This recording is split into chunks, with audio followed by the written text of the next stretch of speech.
الاهلي ده حياتنا، شفنا معاه المعجزات وتاريخه كله يحكي عن اغلى الانجازات. من صغرنا وراه في الازمان ننسى اللي فات، ده النادي اللي جمعنا ولا نسيتوا الذكريات.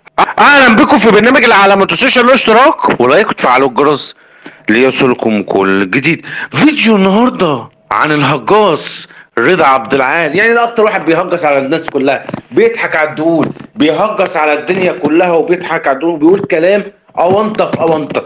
وزي ما جيت قلت لكم يا جماعه، اللي زي ده اللي ظلموا في التحليل، اللي ظلموا ودخلوا التحليل الفني، ده ما بيفهمش حاجه، ده ظلمه بجد، لان هو لا يفهم في التحليل الفني ولا يفهم في اي حاجه. مش قصه ان هو يبقى لعيب كوره يبقى هو بيفهم، في ناس لعيبه كوره قوي بس ما لهمش في التحليل الفني. هو عايز كل حاجه بيفهم في اي حاجه، يعني عايز يبقى هو كل حاجه في اي حاجه، يعني كتحليل فني كمدير فني كل حاجه في اي حاجه.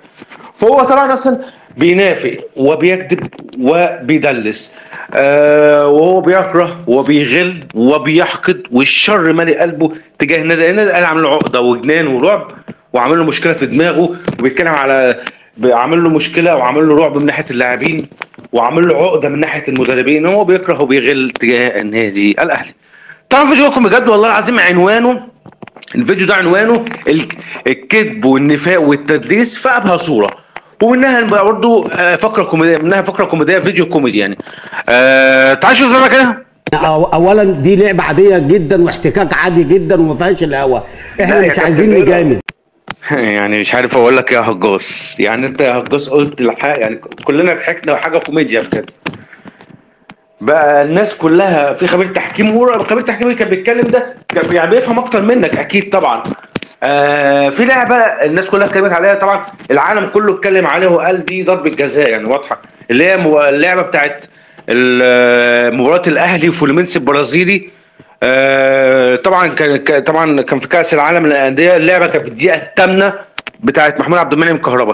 طبعا في كوره جايه مع محمود كهربا، الواد زقه وطلع برجله وزقه وقعه، دي ضربه جزاء واضحه وتستوجب انذار او طرد بالكتير قوي ايه للاعب اللي هو المدافع. طلع الهجاص يقول لك ايه؟ يقول لك ده التحام عادي. تخيلوا الهجاص ده، الهجاص اللي بيقول على نفسه اللي هو كان لاعب كوره، واحد كان لاعب كوره قدم لمسها برجله ويقول لك اللي دي مش ضربه جزاء. تخيلوا كوره زي دي بالعنف ده يقول لك دي مش ضربه جزاء. ليه؟ عشان الاهلي. عارفين لو الكوره دي لاي فرقه ثانيه مثلا ايا كان مين هيقول لك ضربه جزاء، لكن بس عشان على الاهلي ما يقدرش يلغي كده، هو بس عشان الاهلي. فهو شايف حاجه احنا مش شايفينها. هو ممكن يكون بيتفرج على ماتش تاني، ممكن يتفرج على ماتش تاني واحنا مش عارفين، لان كلنا بقول لكم العالم كله اتكلم عليها، العالم كله طبعا والخبراء التحكيم الاجانب وكلهم بتوع بره قالوا ان دي ضربه جزاء مليون في الميه.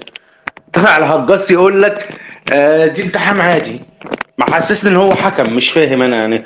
فطبعا هيفضل الهجاص ده هيفضل طول عمره هيهجص على الدنيا كلها.